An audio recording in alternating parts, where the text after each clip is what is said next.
Ndugu mtazamaji na mfuatiliaji wa UoN TV, popote pale ulipo, nipende kukualika katika wasaa huu kutafakari na kusikiliza somo makini sana, somo ambalo kwa hakika ni muhimu katika maisha yako, na tutakwenda kutafakari somo ambalo kwa hakika lina kichwa kinachosema mitego ya Shetani. Somo lina kichwa kinachosema mitego ya Shetani. Tunafahamu ya kwamba tunaishi katika dunia ambayo kwa hakika imefikia ukingoni, dunia ambayo kila mmoja anatenda ambalo mwingine anakusudia au anaamini ya kwamba ni la kweli, na tupo katika dunia ambayo kwa hakika Shetani anafahamu ya kwamba anayo muda mchache sana, hivyo anatumia kila aina ya mitego. Shetani anatumia kila namna ili kuhakikisha kwamba anawavuta wanadamu ili wasiokolewe, waweze kupotea. Lakini katika muda huu tutakwenda kutafakari kwa uchache maneno katika maandiko matakatifu, tukiangazia mitego ambayo Shetani anatupatia sisi kama wanadamu ili tuweze kupotea. Lakini kabla ya kuanza somo hili, basi popote pale ulipo, tufumbe macho tupate kuomba. Asante Baba na Mungu wetu uishie mahali pa juu mbinguni, jinsi ambavyo umekuwa nasi tunapoelekea kutafakari neno hili la muhimu sana katika maisha yetu. Tunaomba ya kwamba Roho Mtakatifu uwe nasi ili kila mmoja aweze kulelewa. Ndivyo tuombavyo kwa jina la Yesu, amina. Sema kwamba somo lina kichwa kinachosema mitego ya Shetani, na katika hili lazima tufahamu lengo kuu la Shetani ni lipi. Tufahamu ya kwamba Shetani ana lengo gani katika wakati huu wa zama za mwisho, katika nyakati hizi ambazo tunaishi. Si jingine lakini lengo kubwa la Shetani ni kuwafanya wanadamu wakae katika hali ya giza, kuwafanya wanadamu wasikumbuke kutubu makosa yao. Lengo kuu la Shetani ni kuwafanya wanadamu waweze kucheza na muda, wasikumbuke kumrudia Mungu, ili hatimaye mlango wa rehema uweze kufungwa na wasipate toba. Hilo ndilo lengo kuu la Shetani. Kwa hivyo Shetani atatumia kila mitego, atatumia kila namna, atatumia kila njia kutufanya tuone ya kwamba bado tunao muda mwingi wa rehema, kutufanya tuone ya kwamba bado tunao muda mwingi sana wa kuishi, na hatimaye tunaacha kujenga maisha yetu ya kiroho. Mwisho unafika kabla hatujajiandaa. Na katika kile kitabu cha Petro wa kwanza 5 mstari wa 8, tutafakari kwanza haya mafungu kwa uchache. Petro wa kwanza 5 fungu la 8, neno la Bwana linasema, muwe na kiasi na kukesha, kwa kuwa mshtaki wenu Ibilisi kama simba ngurumaye huzunguka akitafuta mtu ammeze. Katika dunia ambayo tunaishi wakati huu wa mwisho, katika hii mitego ambayo tunakwenda kuitazama ya Shetani anayotupatia, Biblia inasema kwamba Shetani huwa anazunguka huku na kule akitafuta mtu ammeze. Jambo ambalo neno la Bwana linatupatia ni kwamba tuwe na kiasi, lakini tuweze kukesha. Lakini fungu lingine ambalo tunakwenda kulitazama ni la Ufunuo 12 mstari ule wa 9. Katika Ufunuo 12 ukianzia ule mstari wa 7, neno la Mungu linatupatia maandiko ya kwamba hapo mwanzo kulikuwa na vita kule mbinguni. Shetani alipigana akiwa na malaika zake, lakini pia yule Mikaeli mkuu akiwa na malaika zake. Lakini pia wanatupatia jambo la mwisho baada ya vita hiyo. Katika Ufunuo 12 na mstari ule wa 9, baada ya kuona kwamba kulikuwa na vita ambayo ilianza mbinguni, huyu Shetani na malaika zake alipigana, ambaye alikuwa anaitwa joka, huyu Ibilisi na Shetani. Lakini katika Ufunuo 12 na mstari huo wa 9, neno la Mungu linasema ya kwamba yule joka akatupwa, yule mkubwa, joka wa zamani aitwaye Ibilisi na Shetani, audanganyaye ulimwengu wote, akatupwa hata nchi, na malaika zake wakatupwa pamoja naye. Jambo ambalo nilikuwa nahitaji tulitafakari katika fungu hili la 9 ni kwamba yule joka ambaye anaudanganya ulimwengu wote, audanganyaye ulimwengu wote akatupwa. Kwa hiyo tunapokwenda kutazama mitego ya shetani, tunakuja kufahamu siri ya joka huyu. Siri ya shetani ni udanganyifu. Kwa kati ya jambo kubwa ambalo shetani analifanya katika zama ambazo tunaishi ni udanganyifu. Unajua ndugu mtazamaji, tunaishi katika dunia ambayo kwa hakika ukweli umepuuzwa. Tunaishi katika dunia ambayo uongo unafananishwa na ukweli, ukweli unafananishwa na uongo. Lakini sasa jambo la muhimu la kufahamu ni kwamba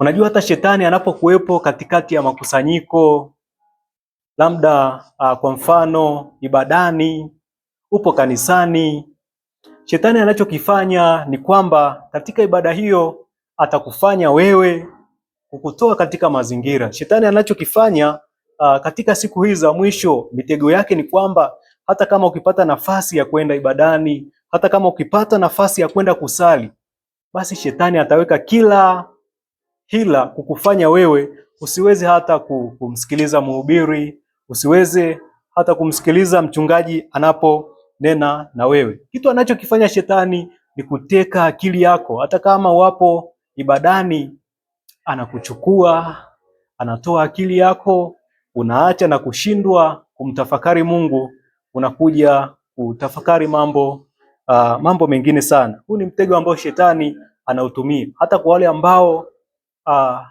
wanajifanya wanasali sana, shetani anapambana kuhakikisha kwamba huko katika vyumba vya ibada, katika makanisa, basi anaweza kuwavuruga.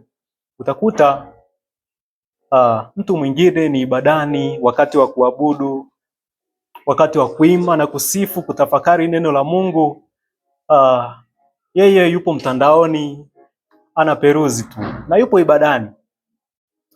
Hapo kinachofanyika ni kwamba ule ujumbe ambao Mungu alikusudia ya kwamba uweze kuusikia, labda ungebadilika, labda ungeacha njia fulani mbaya, shetani anachokifanya yeye ni kukufanya uache kusikiliza ujumbe huo na uweze kumsikiliza yeye. Lakini hapo ndipo ambapo shetani anatumia na atatumia hila zake zote na akili zake zote kutawala mazingira, ili tu hakikisha ya kwamba basi wewe ujumbe ambao uliandaliwa, ujumbe ambao ulikulenga uweze kubadilika, usiupate.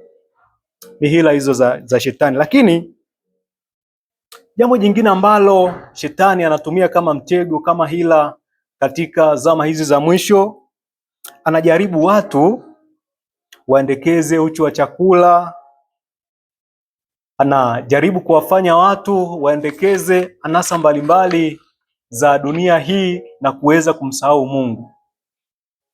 Shetani anatumia njia nyingi.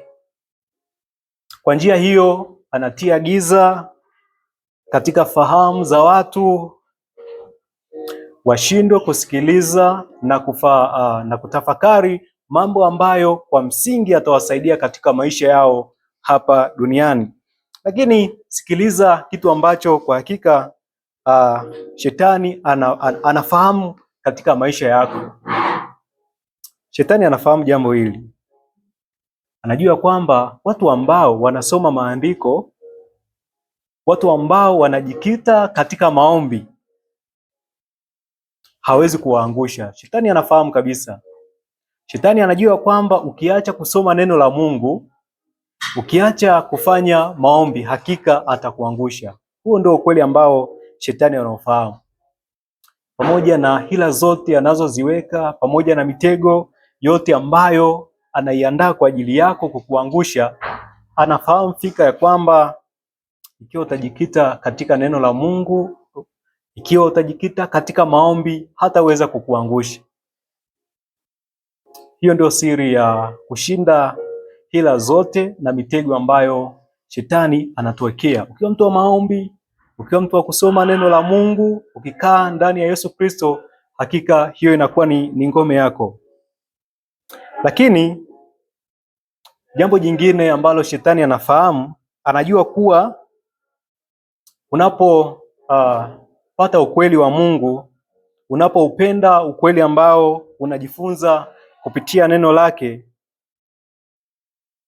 huo ukweli unatakasa roho ya mpokeaji. Anafahamu ya kwamba wewe ukisikia neno la Mungu, anafahamu ya kwamba ukisikia kweli kutoka katika neno la Mungu, anajua kwamba huo ukweli utatakasa roho yako.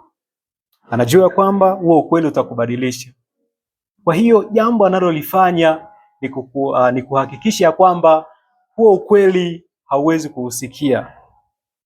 Anachokifanya ni kuhakikisha kwamba hata kama unasoma maandiko, upuuzie kile ambacho unakisoma. Anajua ya kwamba ukiwa msomaji wa neno la Mungu litakubadilisha maisha yako.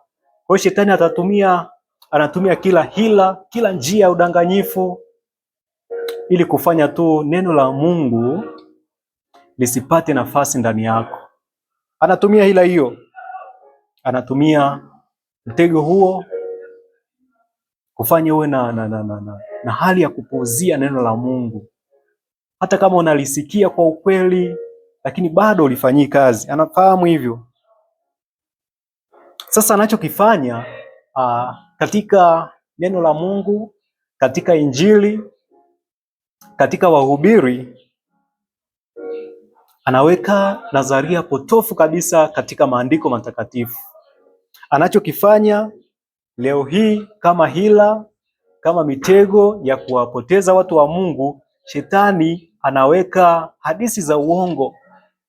Unakuta wahubiri, wachungaji, wanaojiita manabii, wanasimama mimbarini, wanahubiri, lakini ni hadithi za uongo. Analeta injili nyingine mbadala na ukweli wa Mungu. Ndicho anachokifanya shetani. Lakini sikiliza, hii itakusaidia sana, ya kwamba miongoni mwa mawakala wanaofanikiwa sana wa mdanganyifu huyu mkuu shetani ni mafundisho na maajabu yanayodanganya ya imani. Ila ambayo leo hii shetani anaitumia na kwa hakika inafanikiwa sana ni kutumia mafundisho ya ajabu,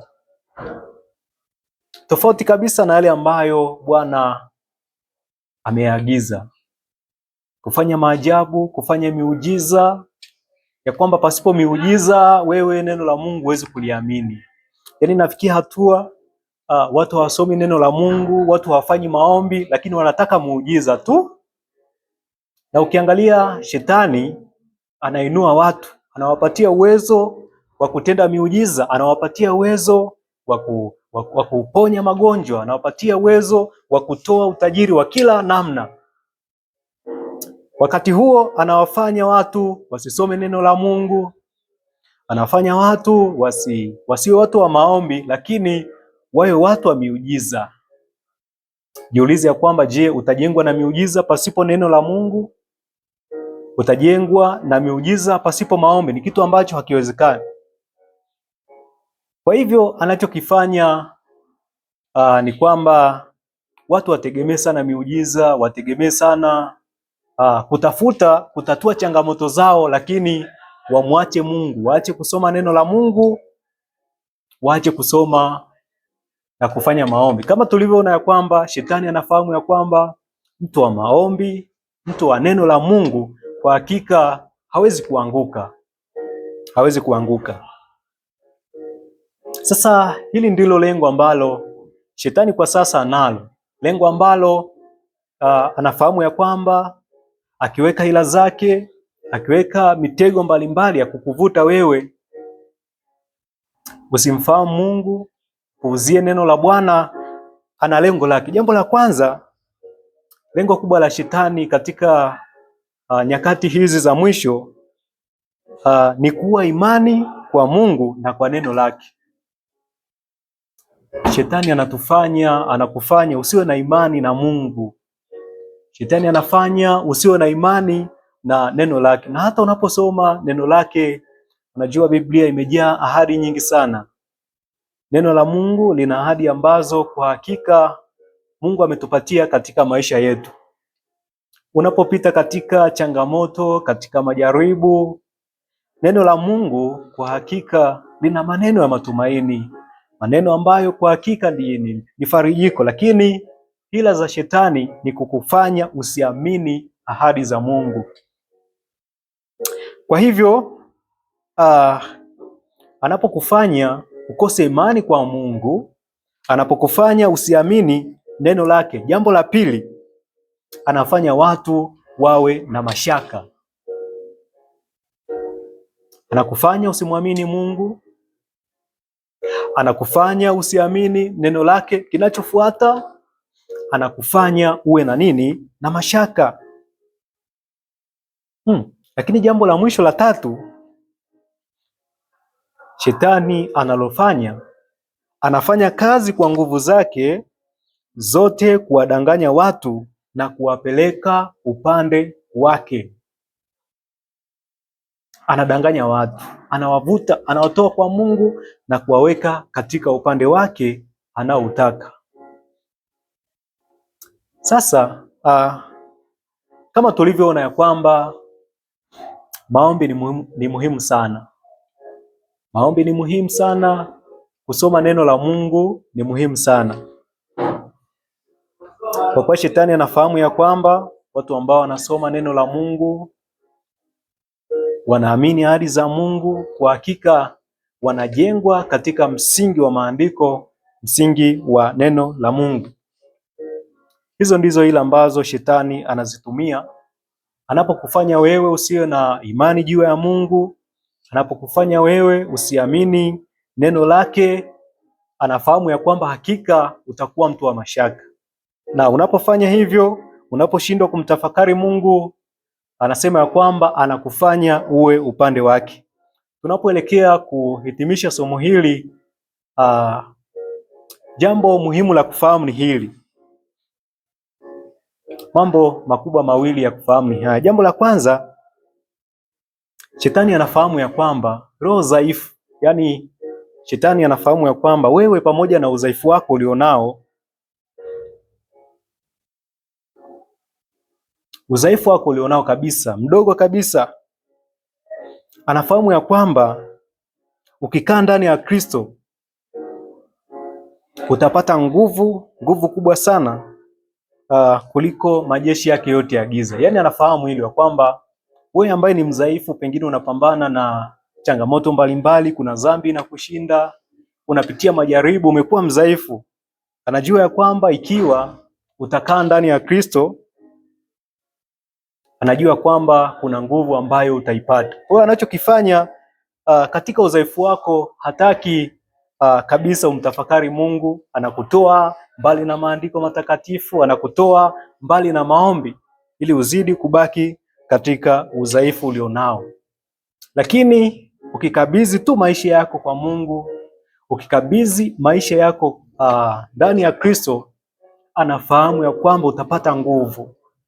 Hivyo hila ambayo anaitumia ni kuangalia, kuleta kila aina ya mitego ili tu usimkaribie Mungu. Lakini jambo la pili, jambo la mwisho,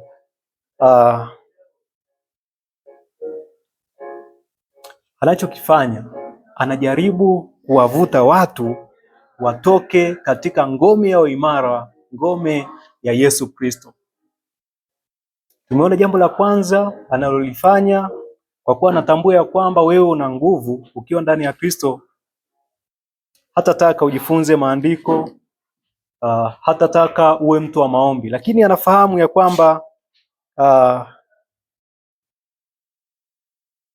akikuvuta ukitoka ndani ya ngome iliyo imara, ukitoka ndani ya Kristo, anajua kwamba hakika atakuvuta upande wake.